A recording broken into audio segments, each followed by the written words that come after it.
afternoon from 2 to 6 on Wave 105. From big laughs to big issues, if it's happening on Island, we're breaking it down with Island leaders, business owners, and you. I want to send so much love to our sponsors, Micropack, Local Jerk, GTA, Sherwin-Williams Paint, Chili's, and Subway. Take a break from all of that shade and join the bright side on Wave 105. 6 o'clock to 8 o'clock every Friday evening. Join Rand and Jenny Kaufman for The Edge of Heaven, a talk show to take you to the fifth dimension where you find out who you are. What is the purpose of your life? How can your purpose be fulfilled? What motivates you to do what you do? What are you searching for? What keeps you going in your day-to-day life? What is real? Why do you care? Why do you work? Why do you love? Sponsored by Burger King, Jay Goodman, and Asmujao Community School. The views and opinions expressed in this show are that of the show hosts, guests, and callers. They do not necessarily reflect the views and opinions of the staff and management of Wave 105 FM, Glimpses Media, or any of our partners. As we strive to provide quality, respectful, and engaging content, we welcome you to participate in the conversation. Thank you for tuning in to Wave 105 FM, the sound of Guam. Enjoy the show. Half a day, everybody, and thanks so much for tuning in to Wave 105.1 FM. Here on the show, we have your Pinas to Guam, Pinoy voices coming up for you, and we want to thank our friends over there. BKU Rule, don't forget to check them out and vote for them for Pika's Best. Yes, indeed. Big shout-outs to Dicey coming on through with these headphones as well. I don't know what I'm doing out here. Some professional not using headphones. Anyways, big shout outs to BK. They're the professionals when it comes to Whoppers. So get your Whopper and vote for them again for Pika's Best Burger. And continue to keep it locked here. Here it is, your show, Pinas to Guam, Pinoy Voices.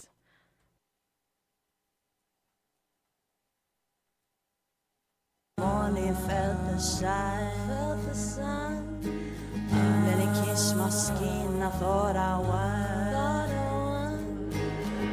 I brave the light and face the dawn. Who have you become? Do you think you won? NPR, how are you feeling out there today? I said, if y'all feeling good, I need y'all to make some noise. Can y'all bounce with us like this?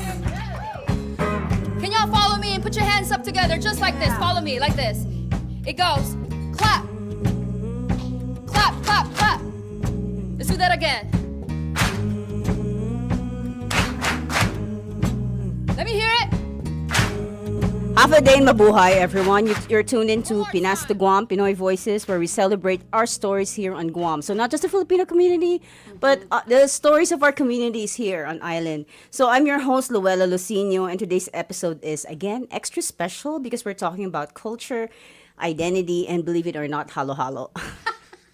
Can always talk about halo-halo. Halo-halo. For those who don't know what halo-halo is, of course, I have to say, of course, we have to recognize Reese, the Beast, our producer, our Thank you, everybody. Our magnificent bulaklak. Oh, balaklak. Thank you. Balaklak at you too. Yes po. I apologize for the late, how we started late today, but it's going to be fun anyways. So we talk about halo-halo. Do you know what halo-halo is, Reese? Yes, halo-halo is a famous Filipino dessert. You got your ice cream, you got your condensed milk. Do you have condensed milk? Sometimes. You can, yes, right? you can. They have what kind of milk is it? Is it just regular milk? No milk. Yeah. You can it's evaporated milk, but not condensed, evaporated. I mean, I can always have condensed milk. Anything with Yes. I can truly have. That's the extra sweetness there. But then, like the bougie halo-halo, they have the, half and half, all of those, soy. Sorry, milk. ate, that's the bougie, that's the Manila, The that's soy? the Manila kind. When you have the soy in there? Yeah, but that's not, that's not the halo-halo that I grew up with. The halo-halo that I grew up with is like chock full of sweet goodness, like diabetes inducing goodness. But of course, you've heard her voice, and she's been a regular here at Wave. So joining us is Dr. Tabitha Espino. My Filipino accent is again coming back. I was about to say Tabitha, Tabitha, Tabby. I've heard both. Growing up here, I've heard Tabitha, Tabitha. I respond to both. So Dr. Tabby's, I mean, it's easier for us Filipino tongues. A director of writing and assistant professor of writing studies at the University of Guam. Of course, she is very Filipina Guamanian and a proud young, of course, Filipina from Guam who's deeply involved in a lot of yung talks about conversations about identity, culture, the decolonization movement here on the island. So she's also one of the creative minds behind the film, right? Yung Halo Halo. It's like Halo Halo, right? Yes, it's so. like Halo. As I recent I, so we have our resident tambay here, si Russell Almonds. Yes, love Rizal. Shout out to Rizal. Woo! Yes, she's our tambay. So we have like regular tambays who drop by and who's like, not really. We don't consider them guests because they're like, they live here. Yeah. Yeah. So of course, so Halo Halo tells the story of high school students navigating identity, culture, and life on an island, right? Mm-hmm. Yes. So about in history of colonization and migration also. It's like intertwined, right? And also Dr. Tabby, welcome to the show. Sorry. That's such a beautiful. You're always so generous with your introductions, Ate. Like I'm so honored. I'm so honored to be here and have a conversation with you. I've been telling, as you know, again in typical Guahan fashion, I've been telling all your brothers how I've been wanting to just sit and talk with you for hours. So thank you for giving They me the know, but then I'm not sure if they're at work right now. So I think the only person who is probably watching and listening online is Leaf. Hi, Who's Kuya doing- Liv. Hi, Kuya Mark. Hi, Kuya Miko. I know that's the doctor in our family. Si Miko, our bunso, our youngest. So yeah, so let's jump right in. First of all, I love the title of It's Like Halo Halo. I've heard it before. I actually we had a conversation with Russell way back. Yes. So it's such a creative metaphor, and I know you coined the idea of Halo Halo. So I've read it. So it is an allegory for identity, right? So could you share with us what that means for you, like Halo Halo? Sure. It's funny because and you would appreciate this, Ate, because we talk a lot about generational differences, right?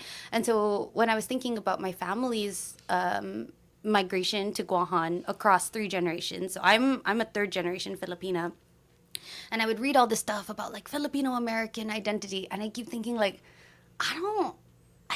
there are some parts that fit, other parts I'm like, I don't think my mom felt that way. I don't think my grandma felt that way. And so the only way was really to ask them, right? So I would sit and listen to them. And then for some reason, the whole time that they were talking, I wasn't using like, you know, the very theoretical terms like intersectionality, liminality, right? Like identity formation, identity politics. I was like, no, the way that my family and the way that a lot of others within each of the generations were talking about identity was much more familial and was much more familiar. And so my grandmother, I was like, oh, she's like the ube. She's like the ube generation, ube. like from the roots.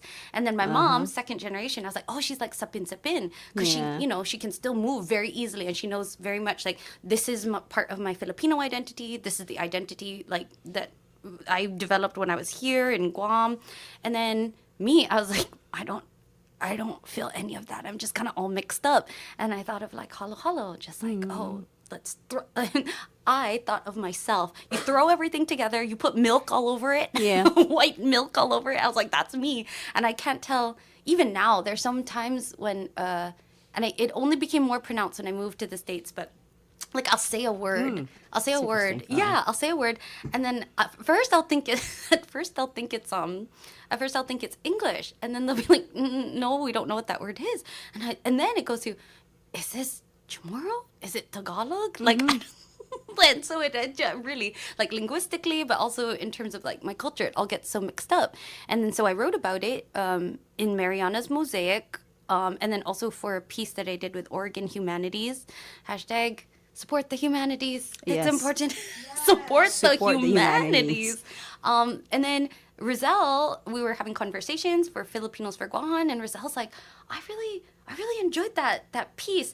And then what she did with it, like mine was so like this theoretical, you know, again, I tried to make it, you know, accessible so that people in my community would read it. But she like it to an audiovisual platform and like engaging youth to contribute to the script, I just thought that she just took it to a whole nother level. And now I really don't think it's mine. I mean, I appreciate that, like, I helped with the idea, but the fact that like the students and Rizal and like other people, I was also having dinner with Verna Zafra, a slam poet, and I had cited her work in my Halo Halo piece, and she's like, you wrote something in that actually made me want to write something else too. So I just love the synergy. So shout out to Verna. I'll text her. I think sometimes Verna listens. Okay. Yeah, I'm gonna send her the link. Okay. Just she's editing so actually. I think she's editing our magazine. Oh, okay. The magazine, siya lang Descubre. So shout out to Verna. I know it's a small community. It is. It is a small community, right? Yes. But I love how you talk about how it's like the lens of identity, right? From the youth. Yes. From the Filipino youth here on island. Yes. Yeah, that's correct, right? So why do you think it's important to show identity struggles, or not struggles, more challenges, or I guess from the perspective of this younger generation? So why do you think is it that? Well, I think again too. I think a lot of Filipinos who grew up on Guam and for whom this is the only home they have ever known, they really grasped onto the idea because I think it was a really, again, familiar way for them to articulate what this identity not just like felt like, but how they lived it out. They're just like, everything just kind of moves very fluidly. And I really like that this metaphor is, I'm going to use a pretentious word, but capacious, right? Like this I was like, Ate, you give me some Tagalog words. Like, it's capacious, it's big enough. See, and this is why. Capacious, right? This is why I need the poets and the filmmakers to temper my language. But it's okay. But you have to have a framework for it. Otherwise, it will not become how do you call that? If there's no academic discourse behind it, right? So people say, can you tell me facts, or can you? Yeah, it's true. At least now the metaphor has the theoretical backing, and now it has the creative backing. So hopefully more people can make it their own. So. Yeah, I love that. So for you personally, you mentioned something about how different words. That struck me.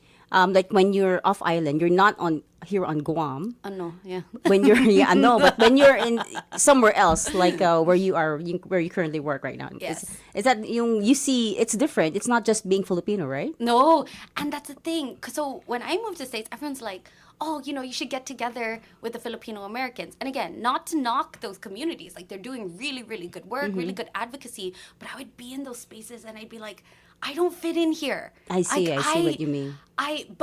But when they connected me with Guahan communities or larger like Marianas communities, or even honestly larger like Pacific Islander communities, I truly felt more at home in those spaces. So it really made me confront. But again, I wrote the Halo Halo, the Ube Sapin Sapin and Halo Halo. I wrote all while I was here on island. And it was really, but I think moving away helped me feel even more profoundly the poignance of those metaphors and really helping me hold fast to who I was, because I didn't feel like I fit, just in the same way that I didn't fit theoretically into what I was reading about identity, and then specifically Filipino American identity. My lived experience didn't fit neatly into what was termed the Filipino American experience. And honestly, and I had this conversation really with Rizal and CJ Achoko. I was like, did you guys identify as like Filipino American before you moved to the States or went to the States? They're like, no.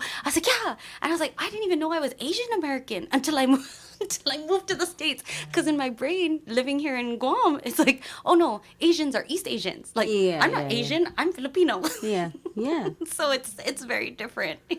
That's I mean, that's also, I mean, actually, did you identify as Asian American? No, or like, no. I mean, that is so strange because I had an experience where I'm not. I'm more because I'm more Filipino, right? I identify more as a Filipino. Yeah. So I actually identify more as a Filipino who lives here on Guam. Yes. So there's like different things, right? So I don't see myself as an American, more of an American, than more of someone. Yeah. So, but my experience before, when I had a fellowship like off island, right? So So this was in the Netherlands. So we were talking about. So it was a group of there was a group of Asians. Yeah. Those you see as Asians, basically Koreans, right? South Koreans, East Asian the Chinese. Yes. So there are fellows there, and they were. So one of my classmates, my cohorts, like, introduced me. She's from the Philippines. She's your fellow Asian. So I'm like, no, you're not Asian. They told me that. I was like, what? I am Asian.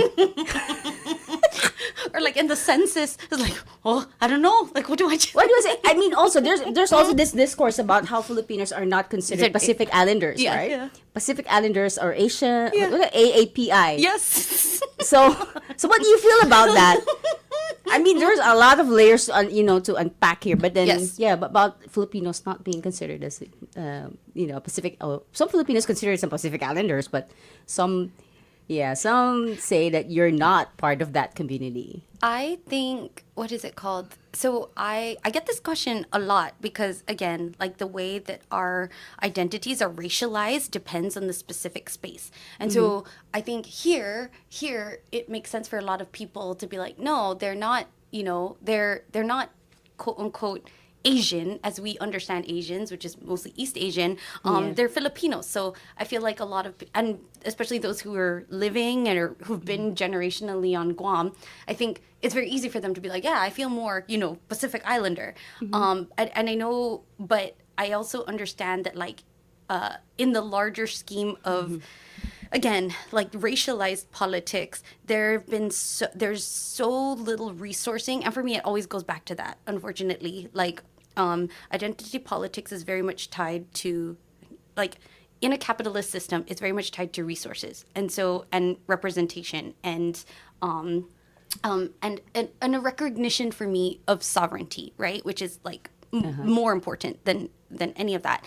And so when I think about the larger struggles of Pacific Islanders for their sovereignty, the erasure of indigenous communities, it's very hard for me personally to say, like, to identify in the way that Pacific Islanders are racialized. I was like, like I can support that struggle. I can understand it, especially through the lens of, as I've last time I was here with Reese talking about Filipino revolutionary history. That's cool. Yeah, but the way that like in the movement, right? Like for Pacific Islanders and Pacific Islander sovereignty and for larger representation, I'm like, I think those have to be, like you said, it's very complex and very layered. And I think asking people to share why they identify in a particular way is a good starting point. It is. Yeah. I mean, which brings me to another topic in decolonization, which is connected to what you said. It is, right? yes. So where do Filipinos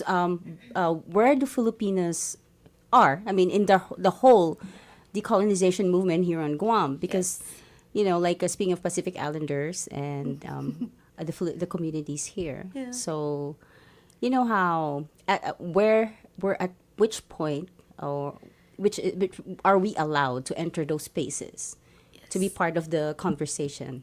So for you personally, what do you think of that? I know it's Filipinos for Guahan, right? I know Yes. the movement, yeah. Yes. So Filipinos for Guahan, we really we support the sovereignty of the indigenous Chamorro people, and we have our. This is very hollow. That's okay. The way that we identify and the way that we support in solidarity. I really think that the position of a Filipino in Guahan for political self-determination should be that of solidarity, like first and foremost. Now, what that solidarity looks like may be different, but I identify as a settler. Guahan is the only home I've ever known, and I'm gonna get emotional, but I've been doing this, especially as it leads up to me going back to Washington. I love this island and I love its people, and it is the only home I've ever known. And when I look around and I think to myself, like, in my heart, like, I only want what's right. It's home, and I was like, I only want Reese. Yes,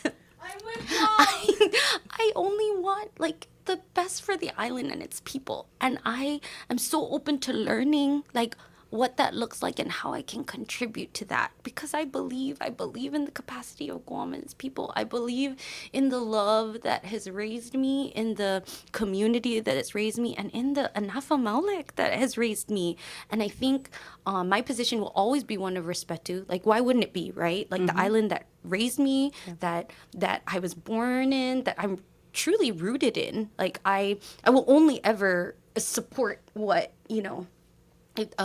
its beauty and the joy of being from here. So I do, for me, I'm always very cautious. I say very clearly, like, I am a third generation Filipina. This is the only home I've ever known.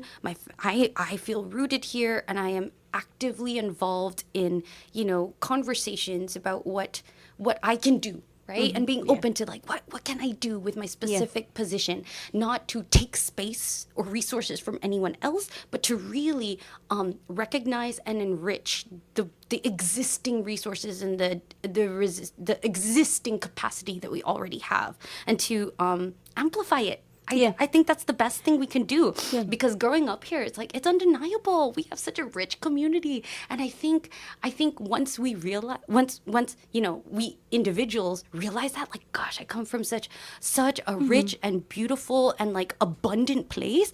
I can't help but want to do more for it and to enhance that. So for me personally, I identify as a third generation Filipina. I talk about the ways that I am invested in the island and its people, and part of my respect to is saying, okay, the indigenous Chamorro people are still in a fight for their decolonization, for their right, for the human right for self-determination, like, to save for themselves. Like, this is what we want for our island, and I want that.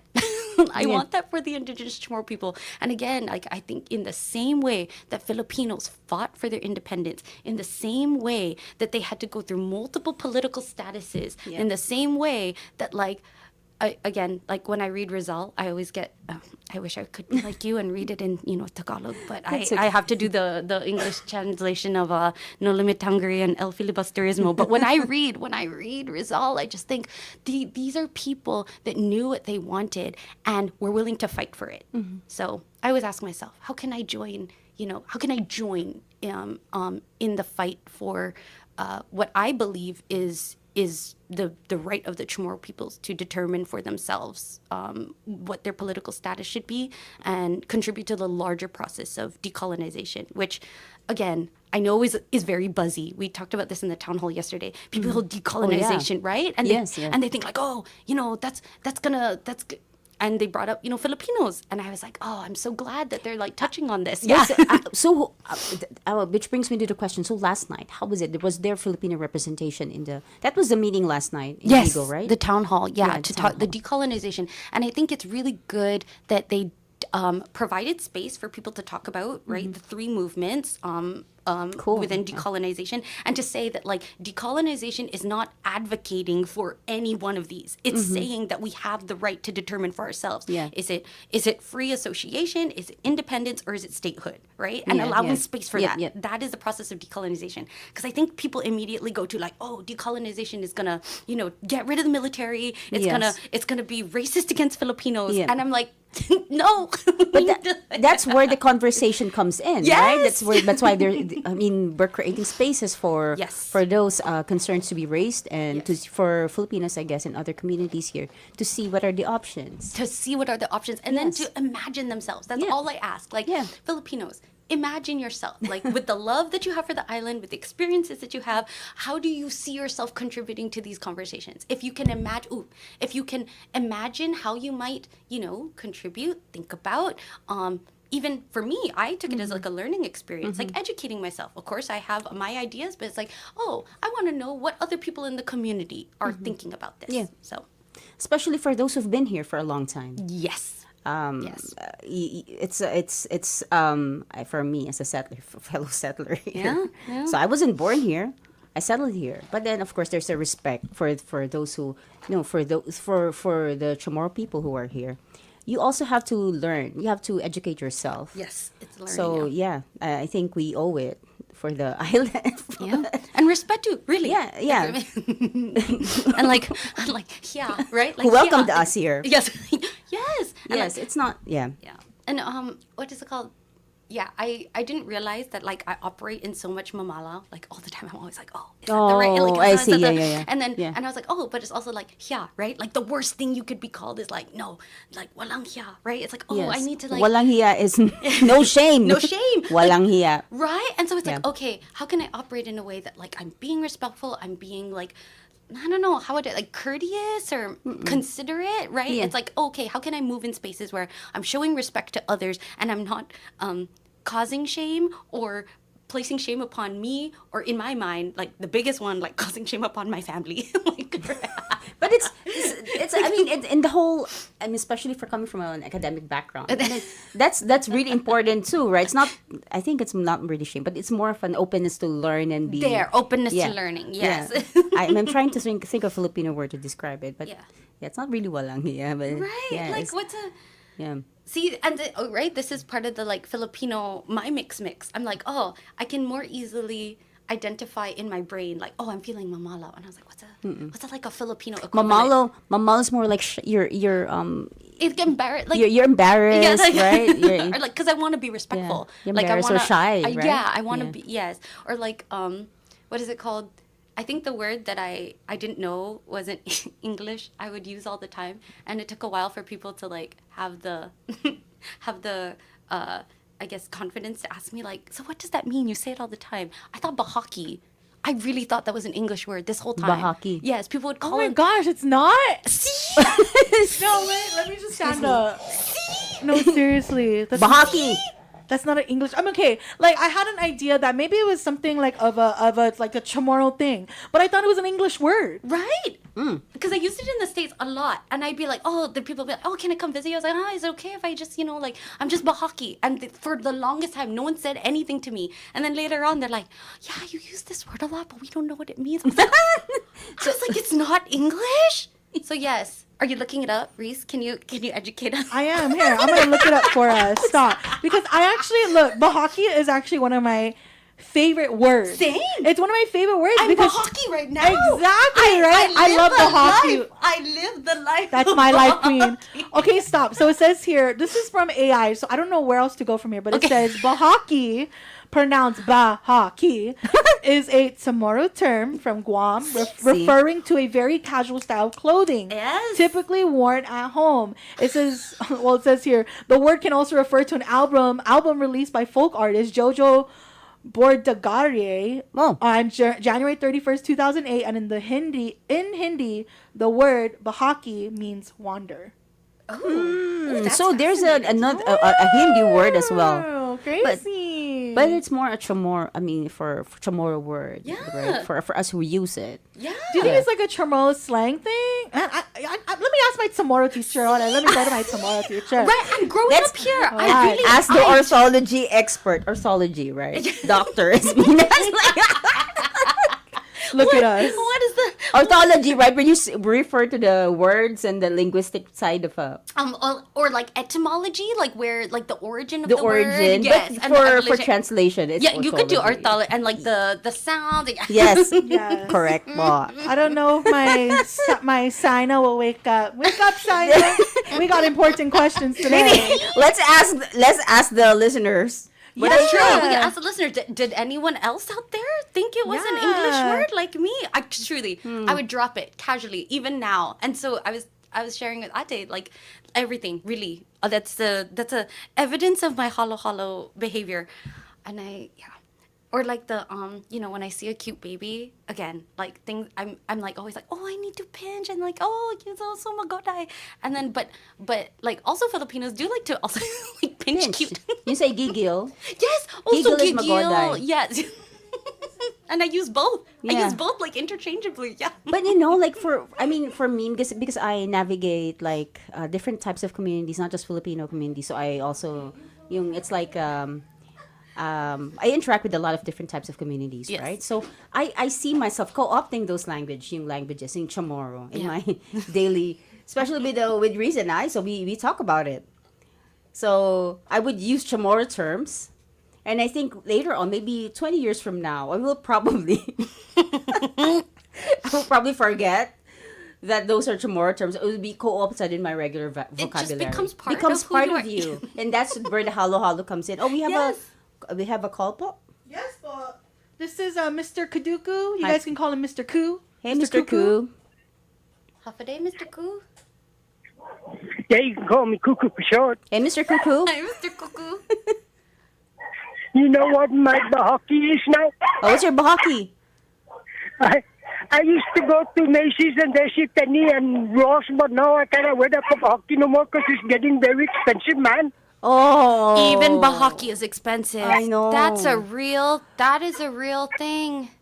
So Real thing. And I used to look quick like what I wear at the church now. Okay, that's something that I love about being home. Truly, like it is understood. It is hot. Clothes are expensive. So you know what? As long as I'm comfortable, and it's socially accepted. Like you will be comfortable, I will be comfortable. it's like, island formal, island style. I love it. I love. That's what I'm talking about, man. When in Rome, do like the Roman do. When in Guam, do like the Samoan do. And wear your quick dries and your jewelry. I'm wearing. I am wearing quick. Like I said, like you said, you feel comfortable, man. And the way it gets hot out here, how can you be wearing all that stuff on? Aren't you sweating underneath? Because if you are, then that's your fault. That's true. And water's expensive. Yeah. And so you have, and then drying is expensive. So you have to calculate, like, do I have time to dry this before it? But if you wear the quick dries, okay, Mr. Cuckoo, I'm wearing quick dries right now and Zori's. I wear my quick dries because when they get wet, do about 2 minutes in the sun in the winter. wearing sandals. Yes. I'm wearing sandals right now, so it's like every day. Yeah, man. But you know what I wear now for bahaki? What's your bahaki? My bungo fatigue. And they said, Trot, I was like, Trot, I can get these dirty and get stickers on it and get it wet and muddy and Yes. I'll just take the hose and rinse it off and wear it tomorrow after it dries out in this hot sun. That's Because really it gets hot out living. here, man. And like I said, when on Guam, do like the Guamish do and wear your quick dye and your jewelry and your T-shirt and your tank top and hang loose, man. Yeah. That's what we do on our islands and to hang loose, homie, just like in Hawaii. Well said, Mr. California, Cuckoo. around the world, when they go to Hawaii, they hang loose. They wear their tank top. They go barefooted. They go in their shirt choice. Like, whoa! I don't know if I can cookies, I don't know if I can go barefoot on here, but if It's you hot, do it, though. It's hot. So, you don't want to go barefoot here because then you got to maneuver the chew and maneuver that and maneuver that. And, that's not a thing. Maneuver the chew. Mr. Cuckoo, I'm going to start using that and be like, oh, you excuse can me. run, but you can't hide. I need to maneuver the chew. So wear your quick dries, man, because you can go anywhere and they look at you like it's like a what? Yeah. I bet you're sweating underneath all that makeup and all that sweat and all that. I see people wearing a tie and a suit. It's like, whoa, trying to be Congress. It's people wearing jackets here. I'm just like, oh. The jacket thing. And they bought $1,000 jacket and they're sweating It's true. underneath. And they forgot to use underarm deodorant and they smell underneath too. They just wear a jacket indoors when there's indoors, yes. You do, when there's I AC. feel they're wearing a $5,000 dress from Ross. I'm wearing my $2 quick dries and my flip flops, and I bet you I feel a lot better than you anytime. You should have gave me some of that money and I'll go buy you some clothes. But anyway, hey man, Yes. you guys have a nice day. And Thank you, Mr. Thank Cuckoo. you, Mr. Cuckoo. Thank you for sharing your bahaki it's hot wisdom. out here right now. You're lucky you're not on the heat because I bet you both of you be wearing tank top and shorts and hanging loose. You guys have a nice day. You Thanks, too, Mr. Cuckoo. I'm always hanging loose. That's a No, same. That's- And can I just say, I so resonate with that. Like, just being here in Guahan, it's so accepted. And that's why I'm so lucky. Because I am just wearing shorts and a shirt and, sometimes it's got a little, like, ketchup stain. But, girl, I'm just going to the supermarket. What you doing? It's true. But sometimes I like to dress up. But then when I dress up, it's also like maxi dresses. You just Word. gotta have the air airflow. Where the You have to have the You flow. need the airflow. I'm always thinking about the events I'm going to because Yes. you really have to think about it. Is there going to be aircon? Yes. Is the aircon strong? Oh, it's 100%. Am I going to wear shorts? What if it's a nice event? I got to find something that's beautiful but comfortable. Yes. Well, velvet shorts. Oh my Oh god. gosh, I don't know if I could wear Like Mr. Cuckoo said, you're going to be sweating and that's your fault. It's true. And well, okay. And again, another thing Yes. about being from here, it's like, okay, aircon, that determines what I'm going to wear. But also, and I had this thought last night too at Yeah. the town hall, which is why I wore something very different because I was like, who am I going to see? That's true. And then when we rolled up, because, okay, I was going to go bahaki Yeah, like yeah. this to the town hall. And my mom, again, Filipina from Guam, she goes, who are you going, but who are you going to see?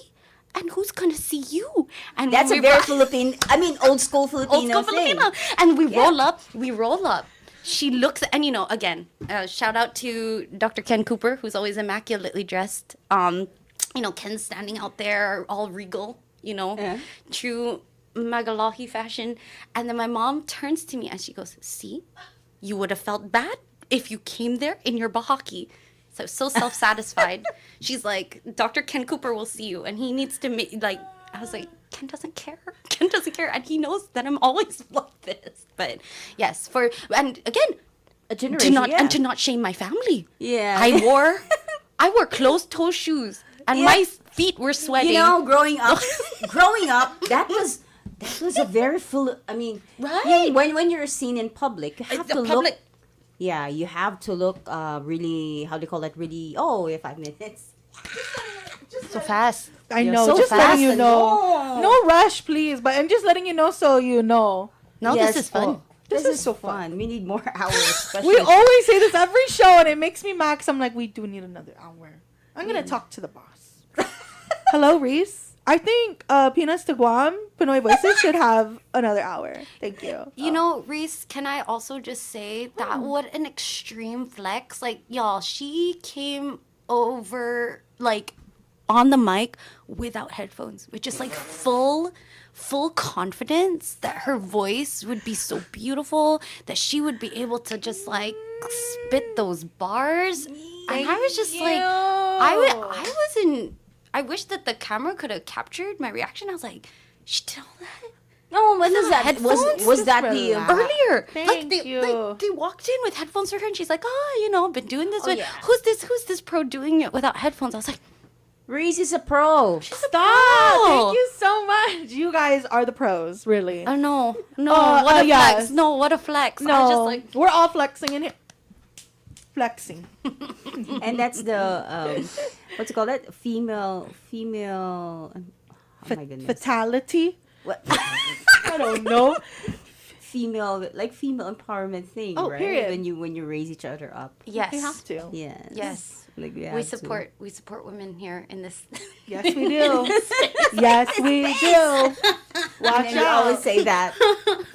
Okay, po. So maybe, since we only have a few minutes, Game? right? Yeah, we do a Let's game. run it.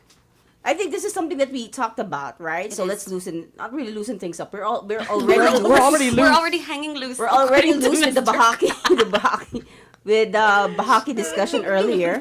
But we talked about let's talk about memes. Yes. So we're looser. Yes. Meme. So let's do you're a Filipino from Guam. From Guam, right? Yes. Yeah. So we do categories. I know Yes, this was we do categories. actually Dr. Tabby suggested this game. Because Filipinos love games. Yes. You already did karaoke, so I was like, okay, the only thing I can do is either bring a game and like have hand motions with my game, or like break out in the guitar. We should have done karaoke with you. I remember you had an album when you were young, right? Again, it's very Filipino. We all love to sing. has an Oh, album. what a flex! She has an album. You're calling me a professional? She's a professional. sings. And she's a doctor. She's a And doctor. she's here fighting for our political status. She's a multi-hyphenate.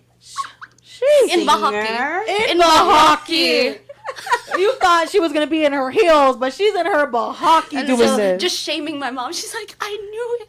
I told her to dress up. I Stop, was like, our Mom, moms it's would be radio. saved. Mom, it is radio. But then I see now, it's not. She has a lot. She writes. She's really a good writer. So there's like a lot of slashes there, hyphenate.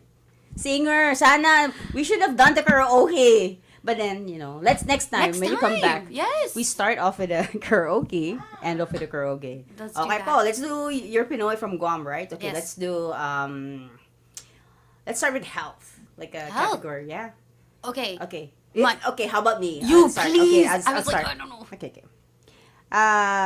Okay. This is so corny, but... Oh, Filipinos love corny. Okay. You're a Pinoy from Guam. If your idea of healthy eating is putting brown rice next to lechon. It's always healthy. Lechon and brown rice. Although I've already avoided Come lechon on. now. And you complain like say, oh, this is balanced meal, right? And then you put some Donny pepper. That's your veggie. That's there. your veggie. Yes. Okay. What's your turn? Mine is my mom categorizes Vicks as medicine. So if I have a cold, go get the medicine. Put medicine on my, on my feet, and then put the socks on. Oh, you have a mosquito bite? Get the medicine. Oh yes.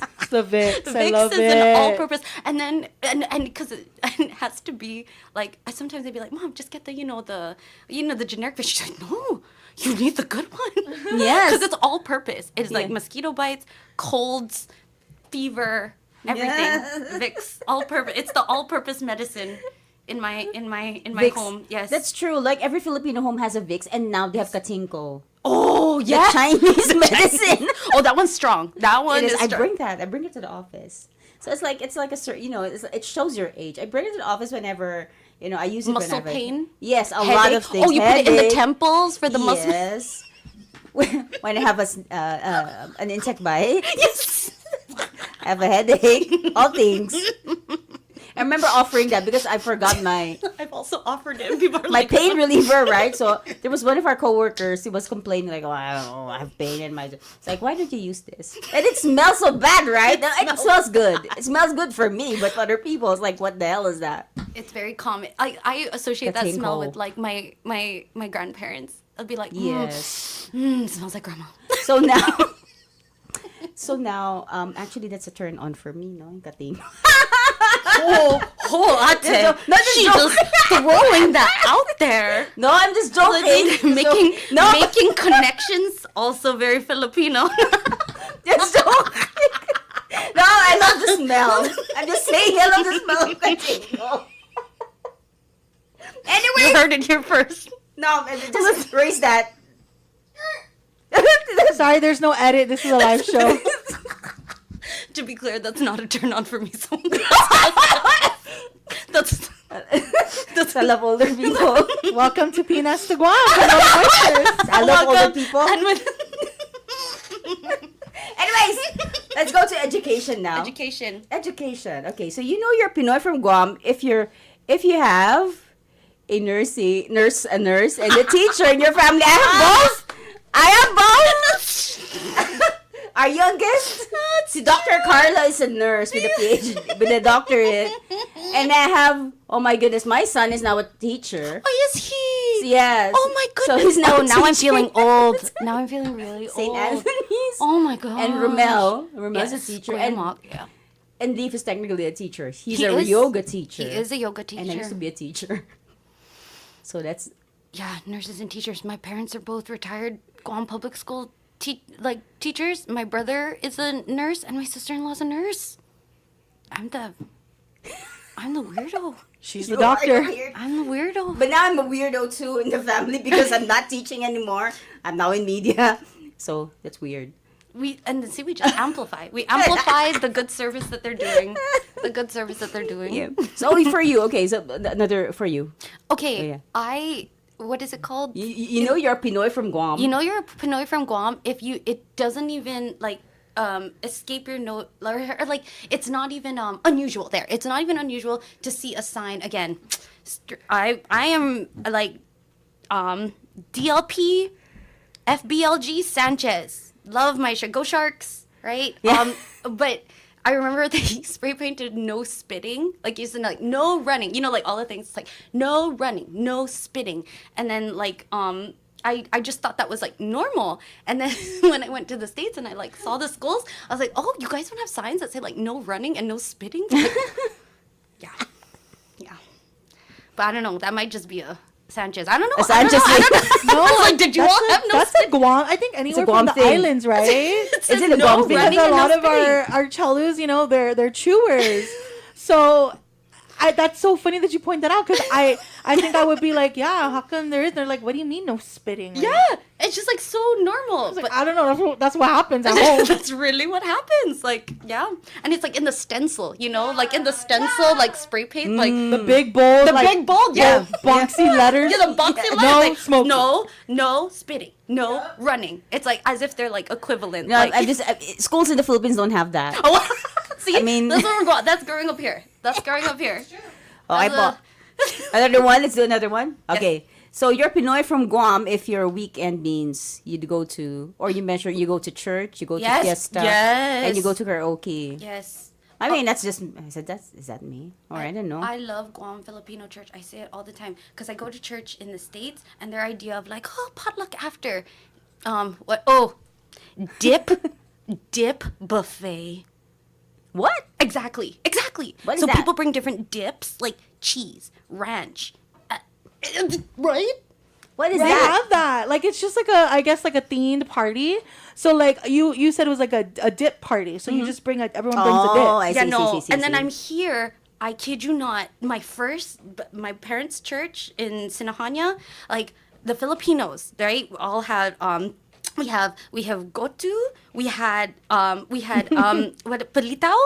We have kuchinta, Jollibee, KFC. Which, by the way, like the bucket, that smells like home to me. The bucket of KFC chicken, and my dad wakes up in the morning and he cooks like really good either Guam or Filipino food. He makes pancit, he makes ribs, and like that is after church meal. Yeah. Not this dip buffet. I was like, after listening to the word of God, what I really want is to stuff my face with arroz caldo, palitaw, with the fresh coconut, and as much brown sugar as I can take. Oh, I love that. Oh my goodness. I know, sugar. right? Man. Brown I just want to sugar. say it sounds like one of those things where you get invited to a party, and let's say like a States party, and they're like, oh, it's just like finger foods, and you're okay, so you're expecting do some fing- Calaguin, you know what I mean? And then you go there and it's like crackers, I can't. meat, I can't. cheese. I'm like, Tuna where's salad. the food? Where's the rice? I know, it makes me sad. It makes me sad. It makes Or me sopas, I always like Oh, church. I love sopas. After church, Yeah. it's like sopas. Like Yeah. that is merienda. Yeah, Like, it is. but And you have your sopas, and you have your puto. oh, you have the puto, fresh puto. Puto. Or someone who just came back from Saipan last, I think like 2 Sundays ago, brought pigigi. Oh yeah, I love that. The version in the Philippines, they have a the oh god, I forgot the name. Tapioca? No, it's similar to that. It's Pigigi. yeah, I forgot, but it Suman? is no, not the suman. It's a variety of suman, but it's similar to pigigi. A pigigi, right? Yeah. So I've had the pigigi, but the version in the Philippines, it's like really burnt. Oh, I know what you're talking about. But know I what the forgot the See? name. See? I know the name here. I know the name here. Okay po. So I think we're Just about. But I have one more thing before we wrap Yes. up. do it. So shout outs to Senyot Sus. That's my tomorrow teacher right now. I'm taking classes with him. Thank you, But he Senyot. said that Eric Forbes used to have a blog entry about this. Oh. And he goes, but in it, he claimed that it comes from bahag, the word in various Filipino languages for loincloth. Because in the 1700s, our bahaki was essentially a loincloth for men. Boom! Thank you, Senyot. Thank you, Polly. I actually read Paula Eric Forbes blog. Yeah, very so good I'm blog. gonna I'm gonna look for that. But that's I really love interesting. This. See? And this the Love Pinoy voices. See, it's just Viva! all it's halo halo. Viva! So it's bahag. Bahaki. Bahag is sexy. Oh, bahag is very In sexy. addition to the smell of Careful, ate. Careful, my ate Yes. like that. I don't. But right. I was like, there might be some senior centers where you get both. Like The the bahaki and the And- smell of the katsinko. of the katsinko. Yes. There are some spaces where you could have all of that. Oh my god. Yeah. What a way to close the show. Thank you for listening to us. And also, can we do... oh my goodness, I don't have time. We don't have time anymore. Okay. All right. Okay, so that was a really nice conversation. We went from talking about identity and then to a fun... decolonization. And a fun round of... fun games. We should have you back. When are you coming back? I'll be back. I'm always home for Christmas. I can't miss Christmas. Let's do Christmas. Let's do Christmas. Okay. Filipinos love Christmas. Yes. But I mean like Christmas in like December, not the Filipino kind that starts in September. Yep. I'm not that Filipino because I don't put up any Christmas trees. None of that. None of that Christmas song in my house. The Burr months. No, I'm too goth for that. But so yes, I'm coming in American Christmas time, not Filipino Christmas. When my parents were here, now they retired in the Philippines. The house would be so alive with parol and Christmas trees. Now that I'm only with my son. No, I like it. Yeah. He might not. He's a teacher. I'm different. Oh, I'm so old. Okay, shout out to my son. Okay po, and to our listeners, okay? Thank you, Tabby. Of course, thank you, Reese. Yes, to our listeners, remember, whether you're Filipino, Chamorro, Micronesian, or mix of everything, our voices matter. We are Halo Halo. Keep celebrating who you are. Viva! Mabuhay! Viva! So this has been Pinas to Guam, Pinoy Voices. I'm Loala Lucino, and until next time, ingat, si Juice, Maasi, and mabuhay. KGUM FM, Daddy No. The talk of Guam is Wave 105 FM. Did you know that you can listen to the ASA RX audio experience on Spotify and Pandora? This is CBS News on the Hour, sponsored by Progressive Insurance. I'm Cammie McCormick. Conservative activist Charlie Kirk has been shot and killed at a Utah college event. Maybe 30 seconds after the shot, people started yelling, "Run." I crouched down, and I just took off running. University police have been going building to building, evacuating people. They don't have a suspect in custody. And Anna Schechter reports witnesses described lax security. His own personal security team was there with him, but we don't know what kind of a periphery they had secured. Eyewitnesses told us there were no metal detectors, that they just walked onto the field, essentially, to watch somebody come up and debate Kirk, which was the point of the event. So very minimal security. President Trump confirmed Kirk's death, as Linda Kenyon reports. In a post on social media, President Trump wrote, quote, "The great and even legendary Charlie Kirk is dead." The president went on to say, quote, "He was loved and admired by all, especially me, and now he is no longer with us." Correspondent Weijia Jiang reports there have been many tears at the White House from staffers. This wasn't just a trusted advisor to President Trump. This was a friend to so many people here at the White House. They worked closely with Charlie Kirk during the first administration, during the president's reelection campaigns, and of course now. President Trump has ordered flags flown at half staff. Trump was expected to speak with Poland's president after NATO warplanes were scrambled overnight to shoot down Russian drones in Poland's airspace. Charlie D'Agata has more. There's something like 10,000 troops there. And the reason I mention that is because they're going to have next level surveillance and security anywhere where there's going to be U.S. troops in any kind of harm's way. So they will rely on satellite imagery if they get it. They're going to look at launches where they came from, because there are some reports that these drones originated from Belarus, which would also be a first. And of course, they're going to be able to track them. You know, you've had F-35s in the Netherlands who are tracking these drones. President Trump's emergency order that federalized Washington's police force is